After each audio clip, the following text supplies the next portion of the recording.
Hey everybody, it's a holiday, which means we're in the kitchen again. In this case, it is Christmas time. And we've got two items on the agenda for today. The first is what's called Grandma's Old Fashioned Apple Pie. Now, this is not your standard everyday apple pie. This is the old school apple pie. And for that, we're going to be using traditional Granny Smith apples, right? Granny Smith, Grandma, get the connection? Right. And a couple of side notes on that before we begin. Um, you want to use, as I said, Granny Smith apples. These are really the best apples when it comes to making apple pie. Why? When you cook these, when you bake them at higher temperatures above 400, as we will, they really cook at a great consistency. They don't get kind of like squishy and they don't stay firm like some other variety of apples would. So anytime you're baking an apple pie, I highly suggest Grandma's Granny Smith apples. That is. Um, Also, and we'll get to it when you're making your crust for your apple pie. Of course, there's a crust on the bottom and there's a crust on top, right? Um, you could basically go to a supermarket and buy ready-made crusts. However, if you look at the ingredients on those things, there's a lot of stuff that you're putting into your body that you may not want to, that goes into those ready-made crusts. So what I like to do is make a crust right from scratch. And you can do that very simply. Um, if you have a bread machine, which is a really good investment, I would highly recommend. A bread machine not only makes you varieties of breads, but it also makes you pizza dough if you're a fan of pizza. And that's the dough that we're going to be using to make our crust. Um, Basically, when you're looking at a pizza dough, and we're going to go through that in a few minutes, you're looking at only a few ingredients, right? Water, flour, salt, yeast, and oil.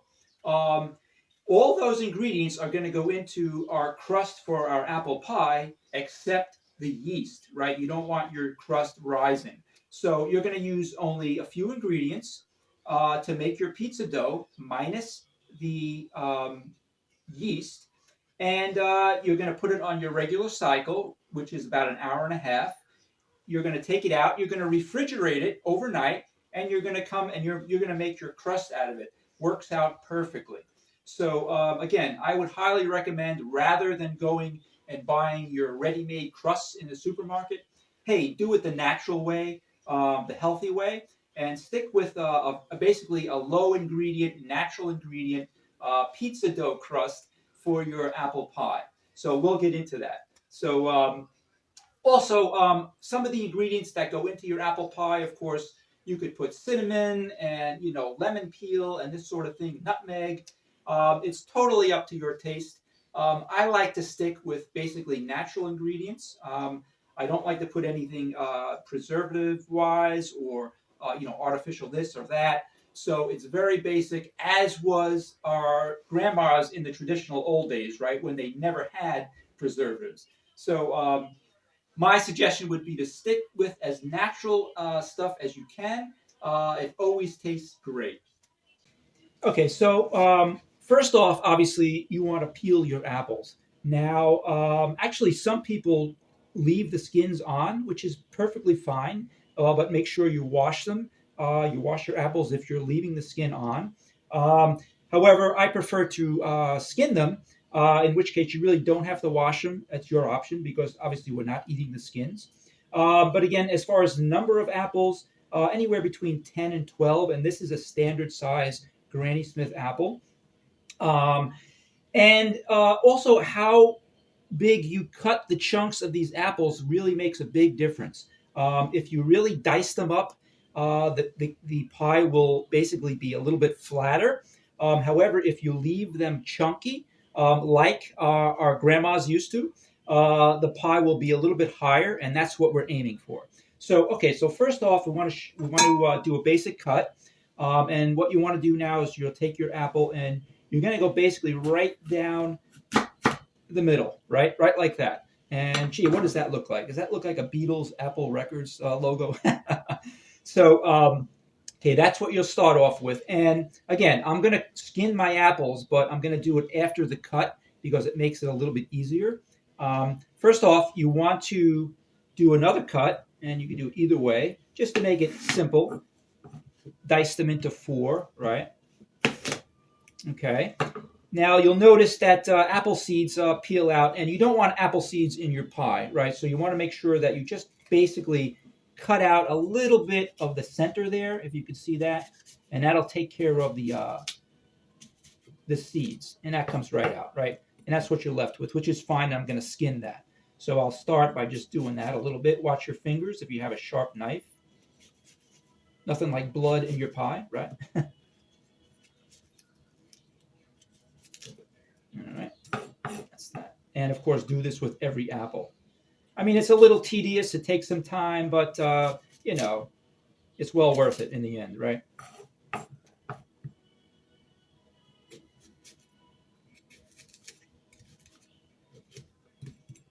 Okay. All right. So we got our apples there. Now I'm going to basically take the skins off, and this is a pretty simple procedure. But again, some people like their skins in their apples, in their pie. That's perfectly fine. And you don't have to get too fancy with this, just the basic shaving of the skin, something like that.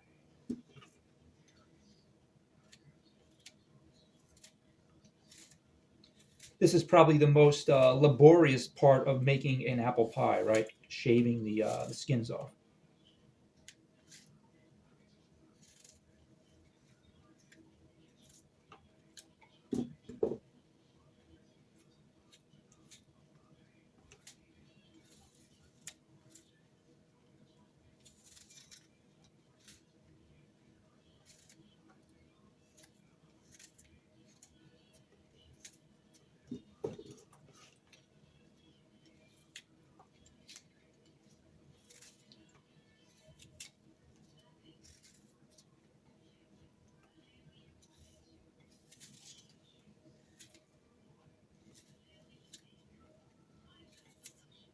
Okay. So just to give you an idea of basically what size chunks are best for this, based on the temperature that you're going to be making. This is actually is a good sized chunk that I'm going to leave that, and I'm going to try to aim to have my pieces about that size. If I were to cut this smaller, again, as I explained earlier, it would get a little bit more kind of lower in the bowl, in the dish. You wouldn't have that dramatic effect that you would had you had higher chunks. So the higher chunks, they stay a little firmer. Obviously, they don't cook as much as it would if it was cut, but it looks a lot better. So I'm going to aim to have a chunk like about that size. And that one will take off just there. Yeah, I might just leave that actually. And this one maybe I'll do in thirds. So that's perfect. Or as the famous British cook Edward Delling Williams would say, perfect. Okay, so all the apples have been cut and diced, and as you see, here are the skins. Now, I could throw these in the garbage, or I can do something better with them, and that is I am going to add these to my garden. So anytime you cut up fruits or vegetables, the scraps are great fertilizer for your garden. So I'm going to move this to the side and put it in my garden. Okay, so I'm left with my apples. Okay, so now if you can look closely at this, if you can zoom in, you may notice that some of the apples are browning already. That's a natural reaction, no fear. Normally when an apple is exposed to air, they start to brown in a few minutes, but no problem. It doesn't change the taste at all. Okay, so I'm now ready to add some of my dry and my wet ingredients. So let's start with the dry. And for that, I'm going to use my little mixing bowl.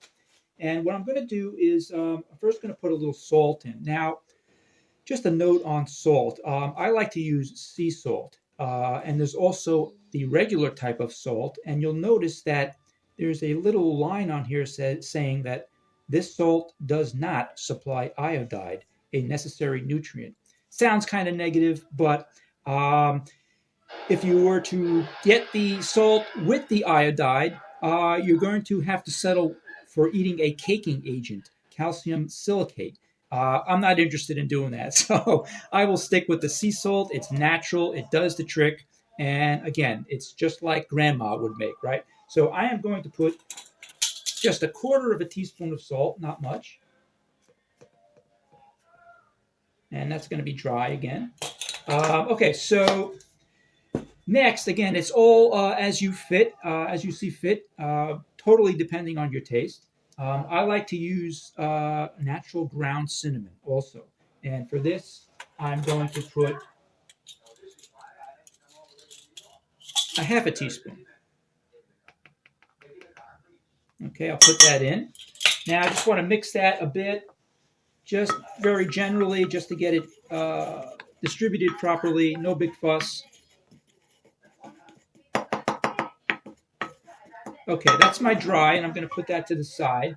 I also want to go with my third ingredient. Again, this is all personal, and I like to use natural lemon extract. This is really powerful, potent stuff.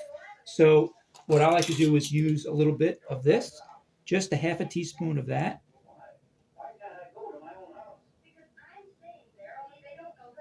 And that's strong, of course, a little bit leaked out, no problem. And I'm going to go right into my apples, and I'm just going to dice it in there. Mix it up. Something about apples and lemons that really does the trick, right?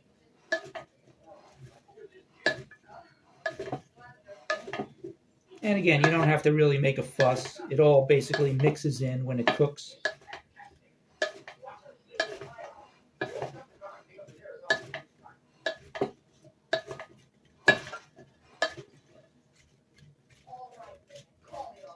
Okay, let me go back to my dry ingredients.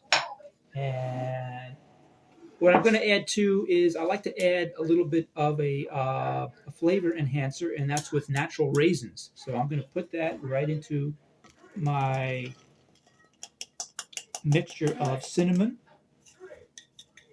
and salt.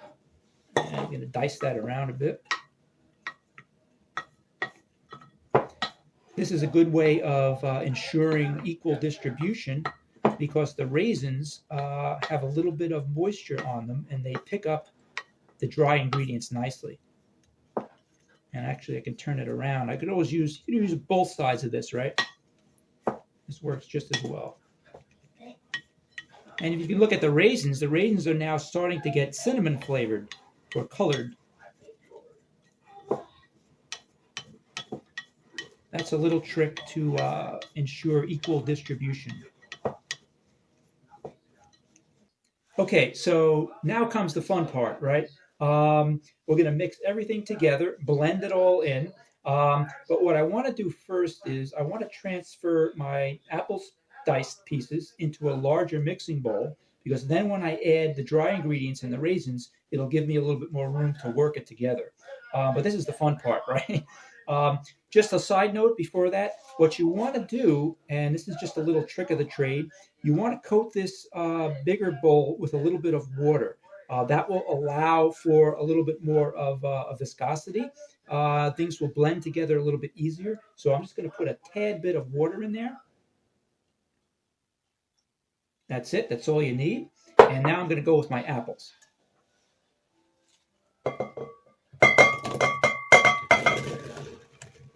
All right.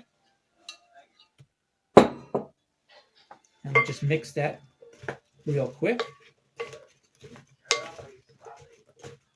That way the apples pick up some of the water and they retain some of the drier ingredients when they come in contact with each other.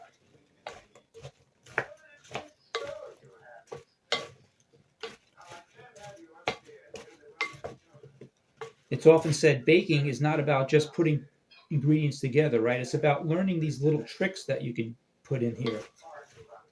And the water trick is one of them.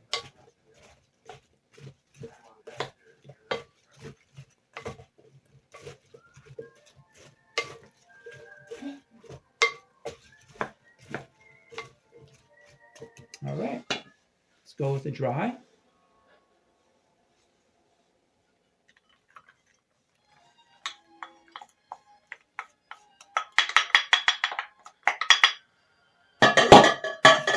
We'll mix that in. And you can see as the color of the raisins, they're kind of like the tannish color, the same color as the cinnamon, which is perfect, right? The raisins pick up the dry ingredients perfectly.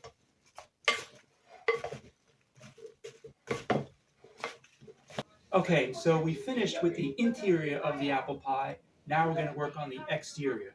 So I got my dough, okay? So remember, this is a pizza dough minus the yeast. And as you see, it's very flat, like we want, and it will cover the bottom of the pie as well as the top. I'm going to divide this into thirds. I'm going to use 2/3 for the lower part of the crust and 1/3 for the upper part. So let's get to it. Okay, so we're ready to prepare our two crusts, bottom and top. And first step is to always flour the table. That way the flour obviously doesn't stick. So we're going to do both sides. Get any excess off. Now again, as I explained, we're going to cut this flour into thirds. 2/3 of it is going to be the lower part of the crust. 1/3 is going to be the upper. So I'll make my halfway line about there. And what do you say? Maybe there, a little bit more. I'm going to cheat a little bit, right?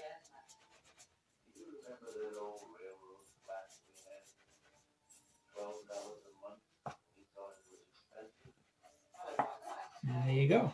This will be my top, and this will be my bottom. And what you could do is work this into a round ball or a sphere.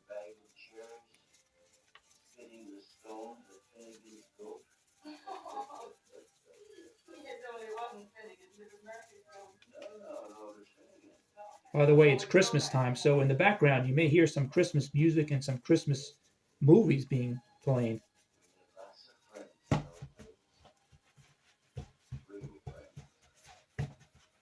Okay, so I kind of work this as much as I can with my fingers. And okay, look at that. It's already expanding almost to the size of the plate. Okay, so traditional roller, of course. I also have a smaller roller, just for the corners and edges and things like that.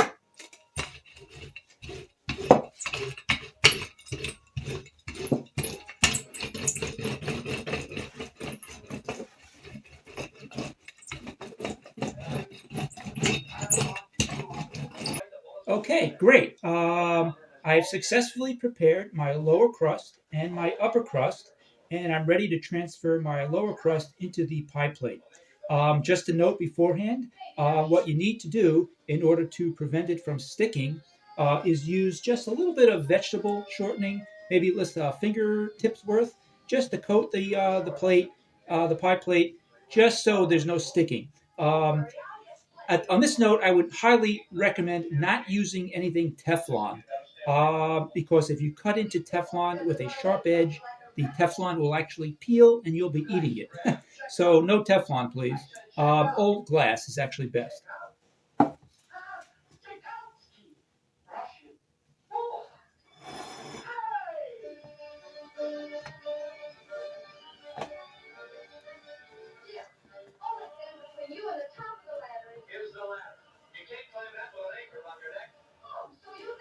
And it's great that you have a little overlap here, because that's going to give me an opportunity to crinkle the edges and blend the lower part with the upper part, which I'll do after I fill the ingredients.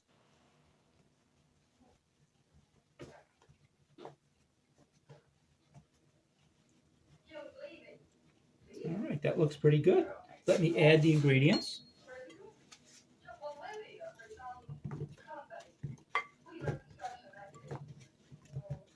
Again, the trick to keeping the pie high is to keep your apple chunks pretty thick and chunky, right?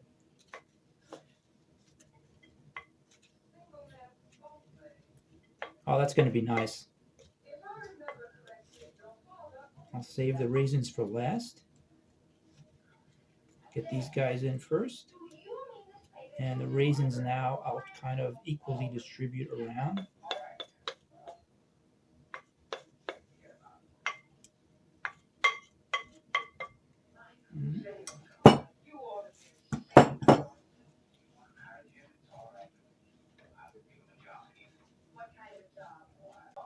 Okay, so now for the icing on the cake, as they say. Okay, so I'm going to transfer my top crust onto the pie. Now, this crust is paper thin, literally. And I guess the thinner the crust, the more it's crispy, it's crunchy. As a side note, if I used pastry flour with my in my crust flour formulation, it would really taste like a pastry. But I used regular flour for this one.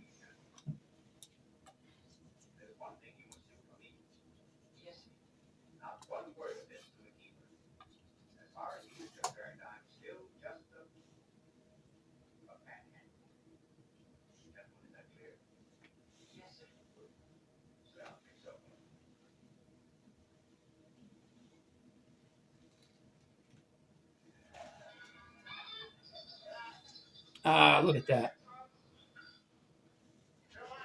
Perfect.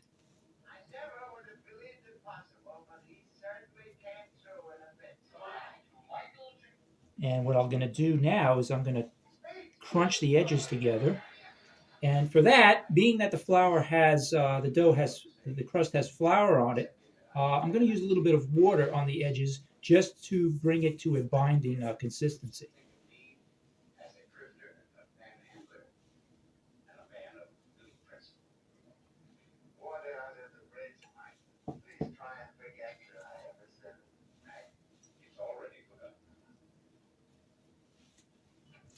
Start with this side. And if you have excess flour like you have here, no problem. You can either cut that off or, as I like to do, being that it's an old-fashioned pie, I like to keep it.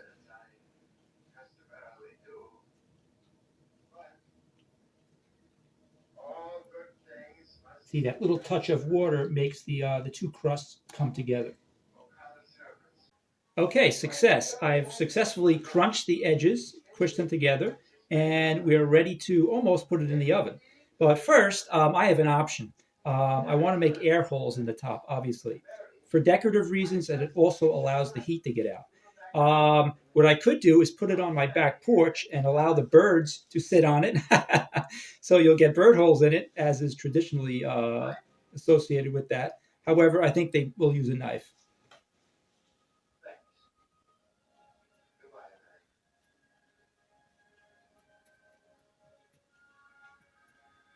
And again, this is not only for decorative reasons, but it allows the heat, obviously, to escape a little bit. Looks good. Now I'm going to put this in a 425 degree Fahrenheit preheated oven. I'm going to keep my eyes on it, and it should take about maybe 30 minutes or so. Okay, so there's one final step before this guy goes into the oven, and that is to glaze the top with some milk so that it gets a nice brownish color.